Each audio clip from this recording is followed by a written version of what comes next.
महाराष्ट्र सरकारच्या सर्वात मोठ्या आणि चर्चेत असलेल्या लाडकी बहीण योजनेत हजारो कोटी रुपयांचा गोंधळ झालाय का? सीएजीच्या ताज्या अहवालाने अनेक धक्कादायक प्रश्न उपस्थित केलेत. बजेटपेक्षा तब्बल 3,500 कोटी रुपयांचा जादा खर्च आणि 15,000 कोटी रुपये दुसरीकडे वळवल्याचा दावा आहे. नेमकं हे संपूर्ण प्रकरण काय आहे? चला जाणून घेऊया या व्हिडिओच्या माध्यमातून. महाराष्ट्रातील लाखो महिलांसाठी सुरू करण्यात आलेली मुख्यमंत्री माझी लाडकी बहीण योजना पुन्हा एकदा चर्चेच्या केंद्रस्थानी आली आहे. मात्र यावेळी कारण आहे ते सीएजी म्हणजेच control and auditor general of India चा ताजा अहवाल. या अहवालात योजनेच्या खर्चाबाबत आणि निधीच्या वापराबाबत काही गंभीर निरीक्षणे नोंदवण्यात आली आहेत. त्यामुळे आता या योजनेभोवती अनेक प्रश्नचिन्ह उपस्थित होत आहेत.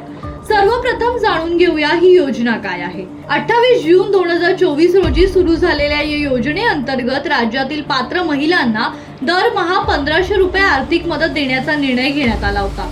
या योजनेचा लाभ 2 कोटींहून अधिक महिलांना मिळाला होता. महिलांना आर्थिक आधार देणं हा योजनेचा मुख्य उद्देश.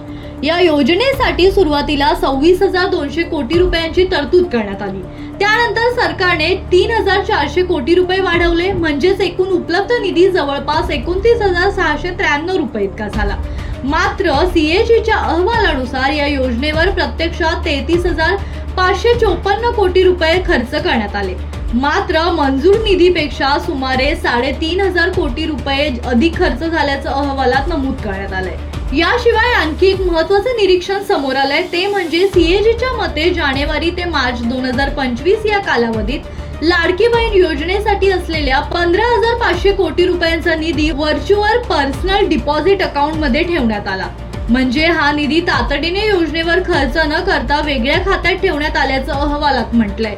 हे सोप्या भाषेत समजून घेऊया.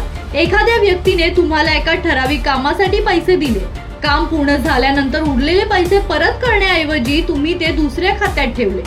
सीएजीने याच प्रकारावर प्रश्न उपस्थित केलाय. मात्र याचा अर्थ आर्थिक गैरव्यवहार झाला असा अंतिम निष्कर्ष अहवालात देण्यात आलेला नाहीये. हा ऑडिट दरम्यान नोंदवलेला आक्षेप असून त्यावर सरकारने अद्याप स्पष्टीकरण देणं बाकी आहे. लाभार्थ्यांच्या पडताळणीतही काही त्रुटी समोर आल्या. अहवालानुसार 60 लाखांहून अधिक महिलांनी ई-केवायसी पूर्ण केल्या नव्हत्या.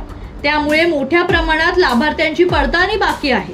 तसेच 29,000हून अधिक पुरुष आणि जवळपास 8,000 सरकारी कर्मचारी या योजनेत लाभार्थी म्हणून आढळल्याची नोंदणीही करण्यात आली आहे. त्यानंतर अपात्र लाभार्थ्यांची नावे योजनेतून वगळण्यात आली. आता या संपूर्ण प्रकरणावर महाराष्ट्र सरकार काय भूमिका मांडतं याकडे सर्वांचंच लक्ष लागले.